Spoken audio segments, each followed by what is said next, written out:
We've got a wonderful panel for you on what's probably one of the buzziest topics, not just in our world, in the tech world, but maybe in the country.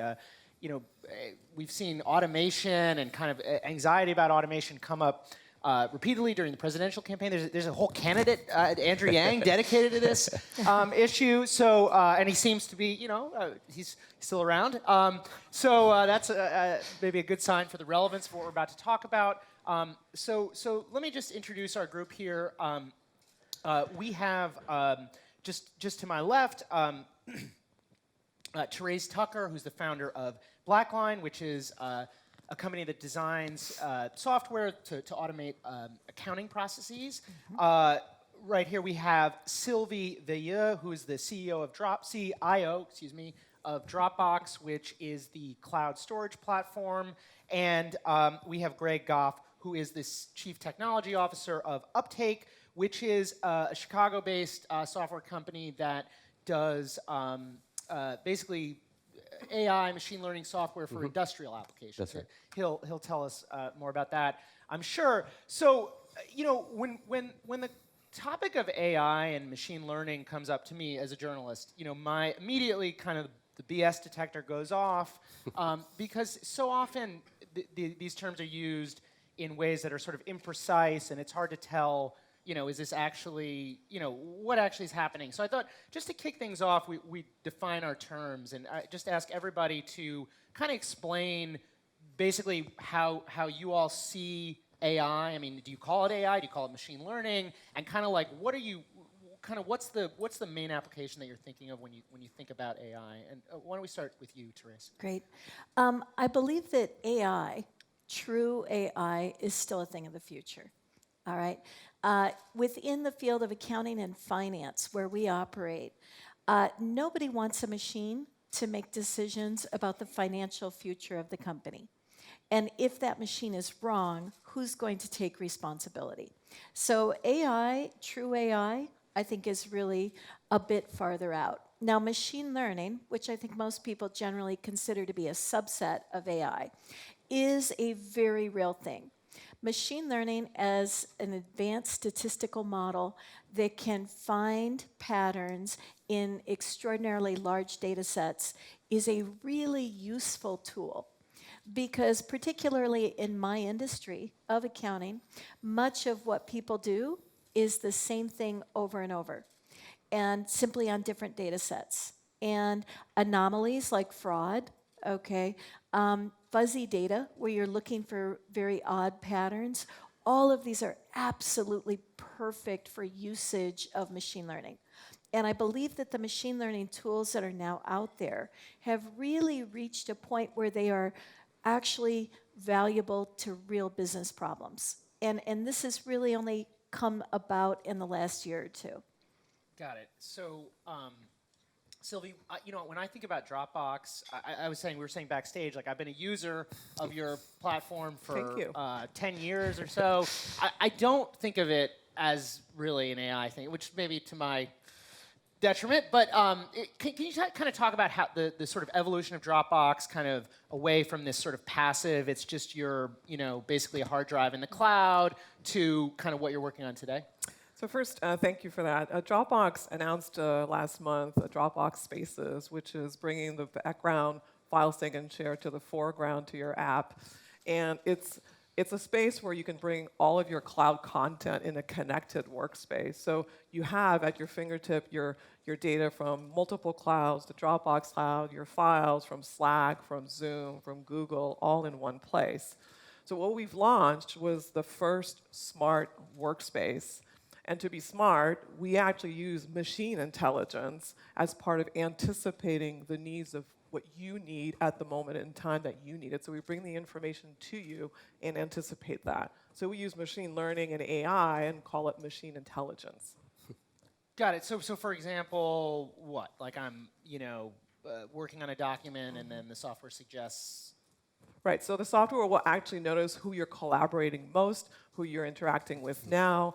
We'll be understanding if you have a meeting, and we'll be able to suggest it is likely that this is a document or actually the Slack channel that people are engaging with at this moment in time.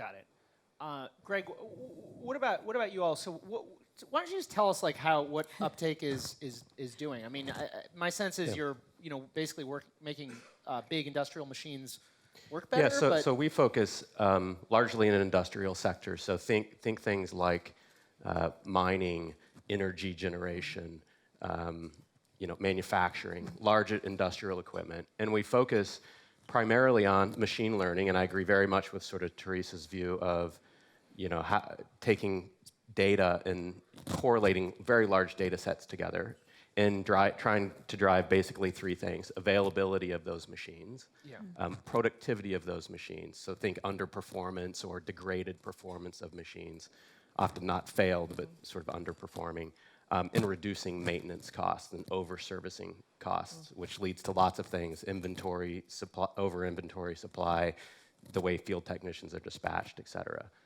This is a really large, high money problem in the industrial sectors, and largely underserved by technology, but a very complicated sort of machine learning problem. It encompasses data sets, not just from the machines themselves, but data throughout the enterprise, things like work order data, or things like field service dispatching, as well as ambient type sources like weather affects tremendously the performance. To give you just a sense of sort of the scale of the challenge, the current installed wind turbine footprint, for example, just in downtime, could power 1 million more homes a year, just with the current installed footprint. So this is, there's carbon impact, there's lots of high dollar impact to these large assets. Interesting. So, obviously when we talk about the cloud, there are a handful of like really big companies that come up all the time. I think Amazon, obviously most prominently, but also Google, Microsoft, IBM, Oracle. I mean, the list goes on. I'm kind of curious, Sylvie. Dropbox has, competes with many of these big companies. You also kind of collaborate with them. I mean, your software sort of integrates with them. How big a threat? I mean, how do you think about, say, the threat from Microsoft, which knocked off? I think, am I allowed to say this? Not, kind of came up with a very Dropbox-like product, and Google has kind of done a similar thing. I mean, all these big companies are now creating products that are designed to sort of look like yours, potentially take users from you. I mean, how do the big cloud companies loom, in your business? So let's first say we are at the exabyte scale, so we have a lot of storage out there. We believe in exabyte. Exabyte. Is that like? Because that's like 1,000. 1,000 petabytes. Petabytes. Okay. Yeah, it's pretty big. All right. I wouldn't want to store that in my backyard for sure. But if you think about how we think about it, the Microsoft, the Googles, those companies you named, they create those walled gardens where they want you to use only their products and all their products. We believe that users will want to use best-of-breed SaaS to be able to do their best work. So best-of-breed SaaS meaning the things like Dropbox, like Google, if you're a Google person, or if you like Slack, or if you like Zoom, we bring that together because that is best of breed.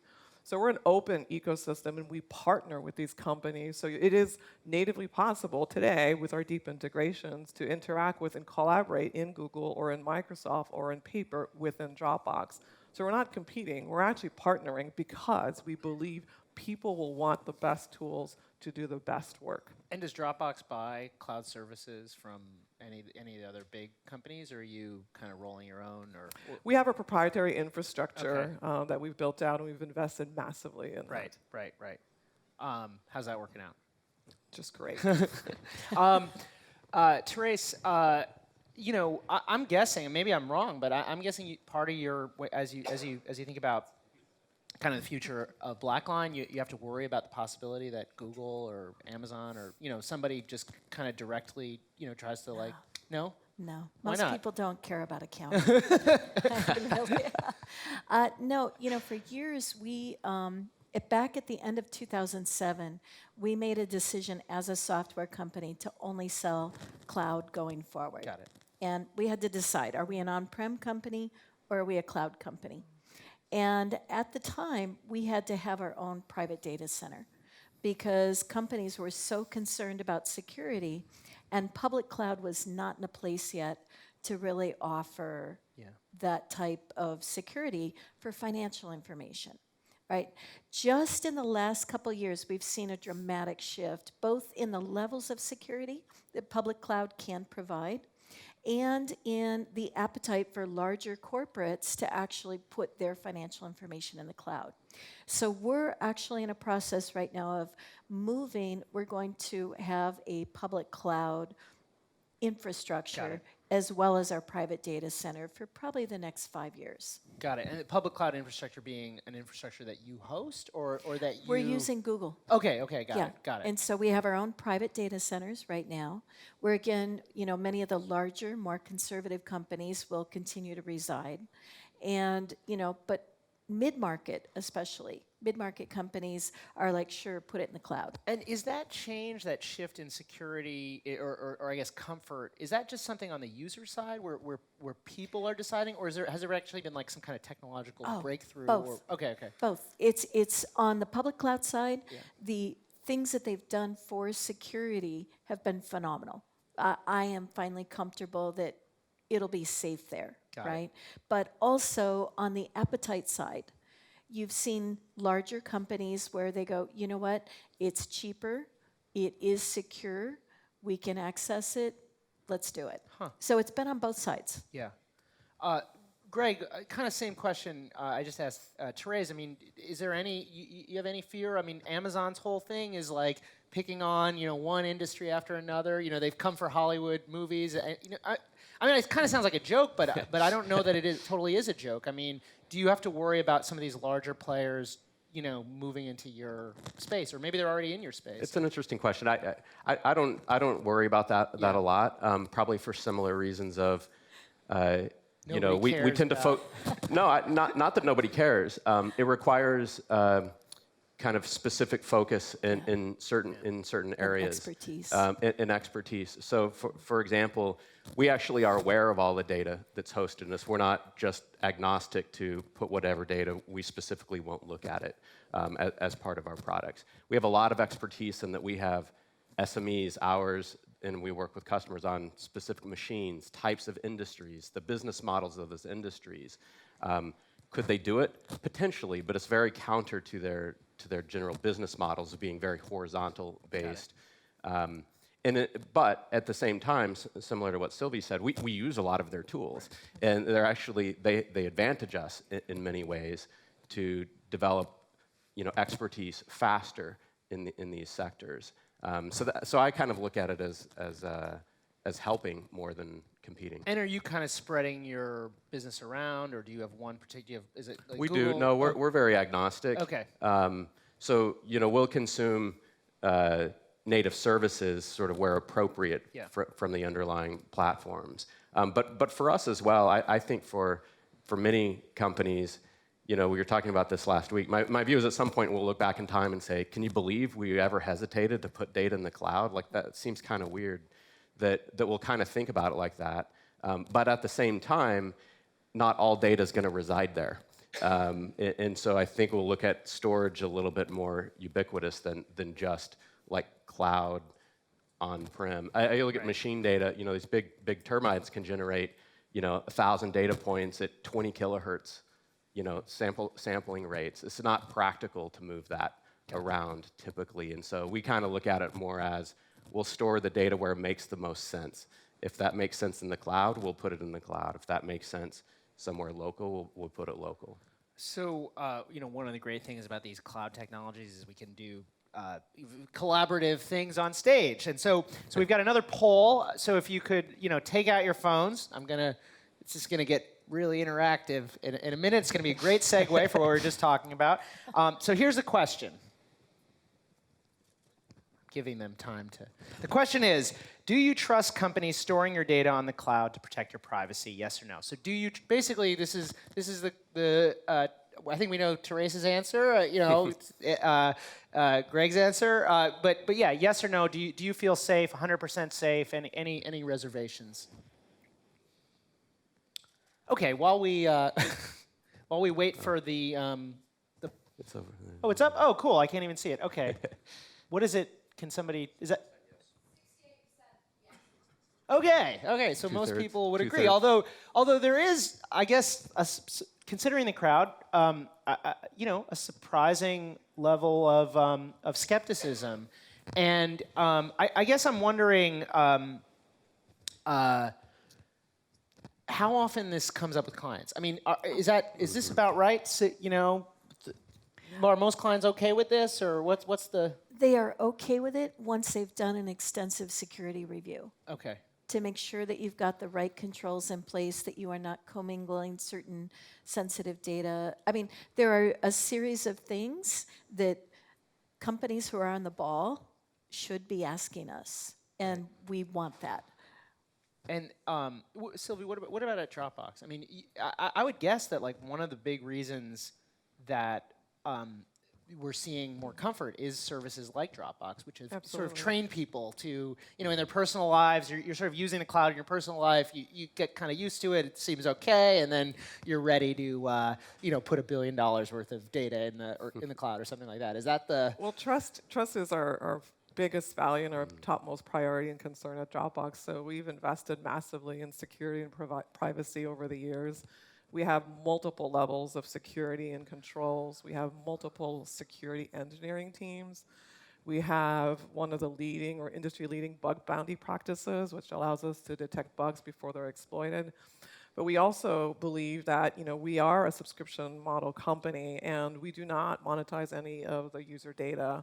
The other thing we do offer is we have the ability, and it goes back to choice, right? We have the ability to host some data in Europe or in Japan for the users who want it closer to home. So we have that flexibility in our model. So wait, do you not monetize the data? What does that mean exactly? Does that mean that means you don't sell it? I would imagine. Do you use customer data to train your machine learning algorithms, or? We look at users' behaviors and actually predicting what they will need next. Okay.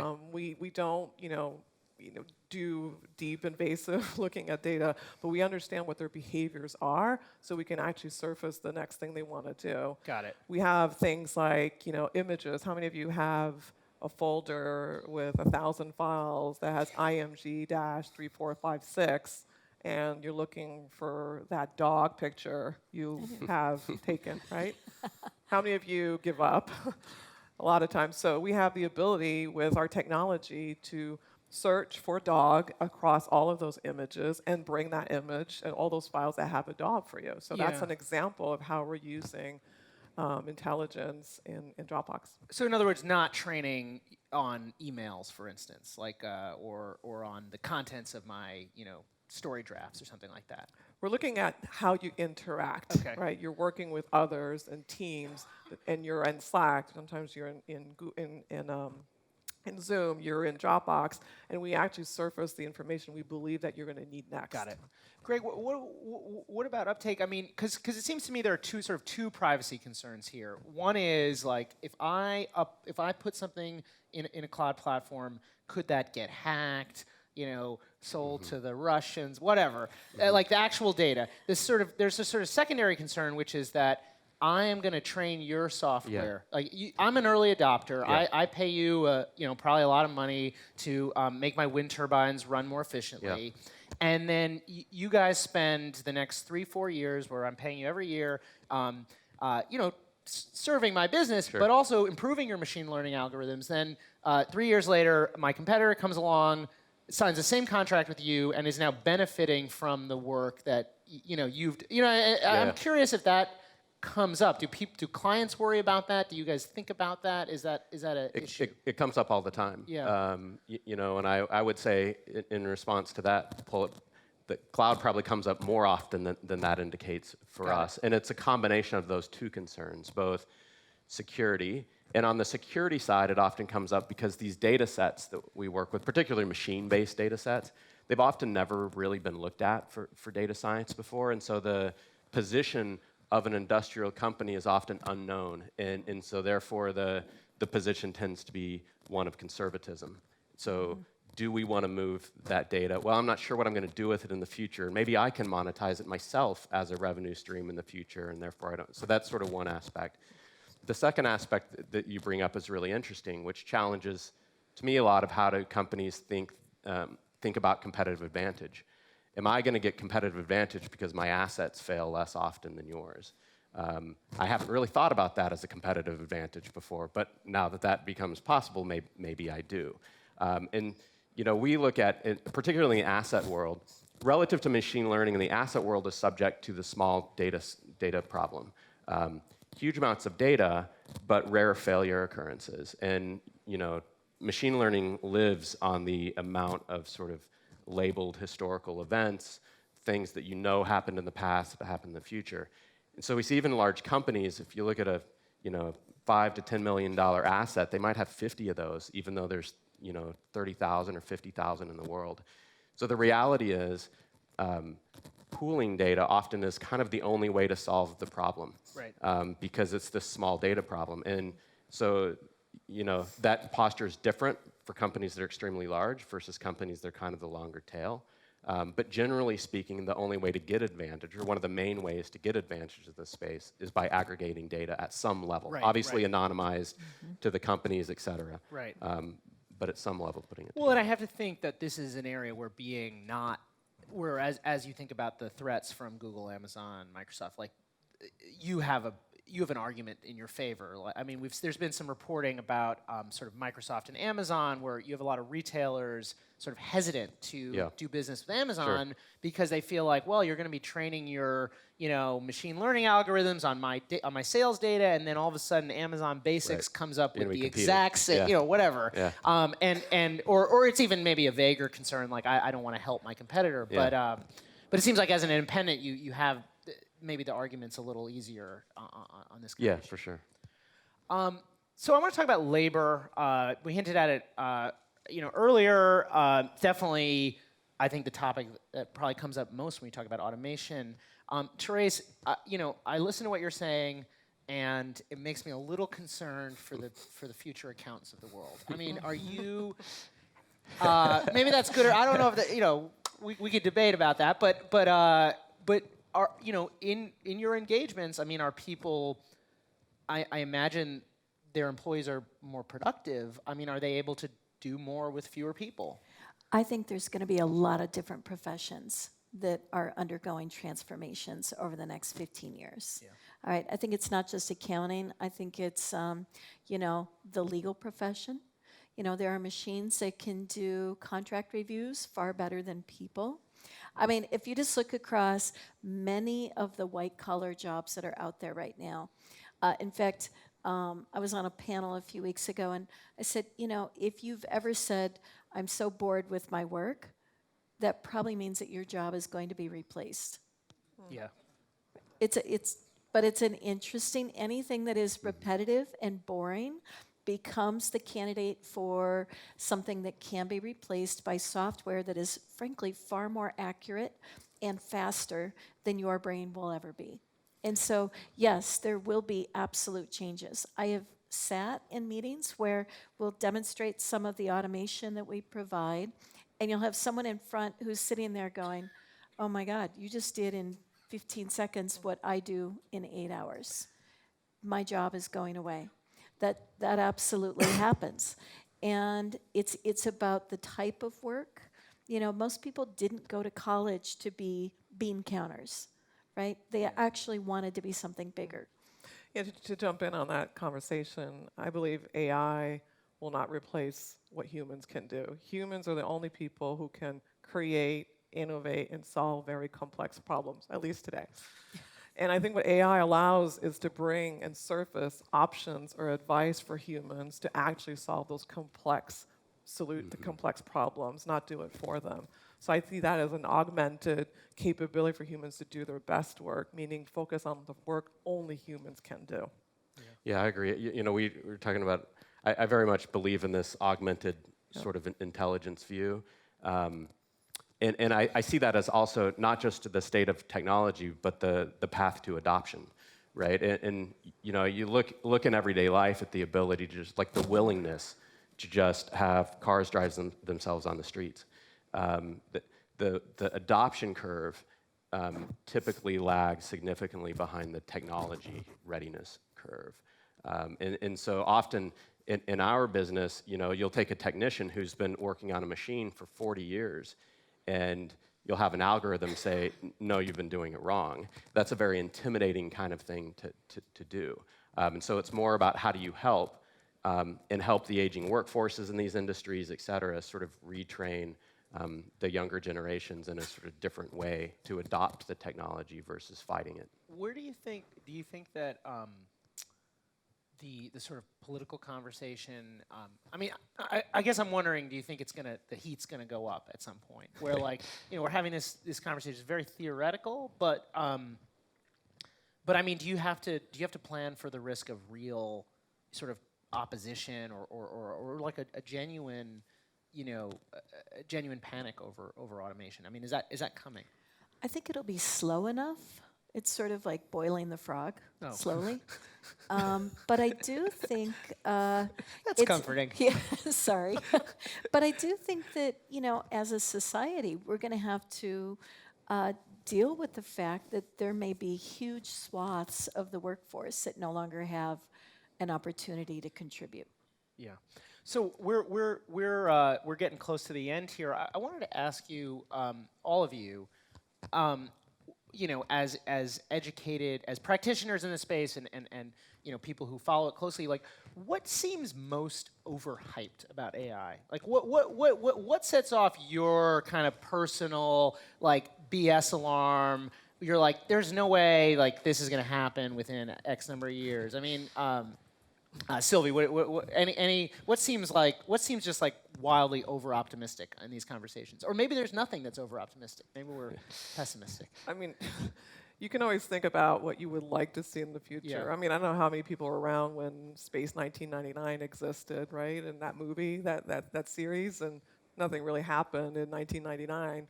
So we anticipate a lot of things, either by excitement or by fear. And I think the fear aspect, going back to your analogy, if we actually bring value to the consumer or the person first, that transition will happen much easier. So if you think about the fear Uber brought to taxis in the world, right?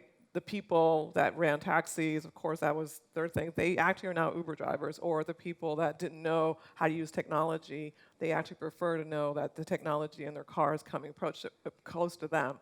So I think as you go forward, it's about the value you bring to people. It's not about things you take away from them. And if we continue to build off of that, the transition will be much easier. Yeah, I think very much about the timeline over which things happen versus being over optimistic in the near term. And there's this sort of axiom or Amara's law, sort of known as like the impact of innovation is overestimated in the short term and underestimated in the long term. I think that's happening in this space. That big, large businesses will just be bankrupt in 2 years if by upended startups that like. I don't see that happening in over a lot of the time frames with which things are sort of talked about. That doesn't mean in the long run those things aren't going to happen. So I tend to think the overhype less around the technology, more around the adoption of the technology. We're almost out of time. I want to ask kind of one more question about the future, hopefully a more positive question. Where do you think? So these technologies, cloud-based AI. What do you think is where is it not happening that you think it's going to happen more, or maybe this is just it's going to grow more in your own industry. But I'm curious. What over the next say 5 years, what is not happening today that will be happening 5 years from now? Well, within our client base, we serve a lot of very large companies. And I think people underestimate the system landscape that currently lives in these companies. We'll have customers that have more than 200 different ERPs, right? And they are sort of band-aiding things together to get data to move. And so these are very, very complex IT landscapes.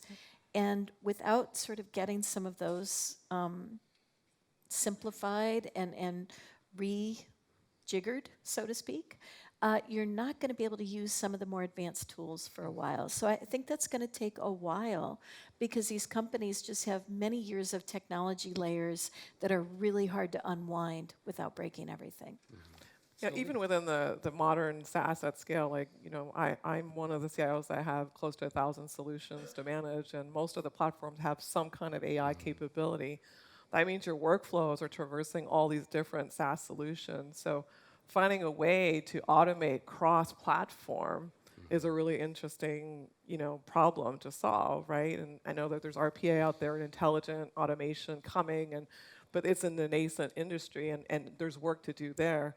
But I think in much longer term, if you think about that 5 to 10 years, my perspective, nobody else's, and not Dropbox's per se, but I think we're going to see more machine and human team integration, and that's going to take a while because machines don't yet have the social capabilities necessary to work and collaborate. So I think we're going to have to wrap up now. So thank you so much, Greg, Sylvie, Therese, for being here. For me, my takeaway here is just that these cloud-based AI things are just happening so quickly, and obviously the privacy issue will remain. So we'll watch that carefully. Hope to have this conversation again in 5 years and see where things are. Thank you. Thank you. Thanks, Max.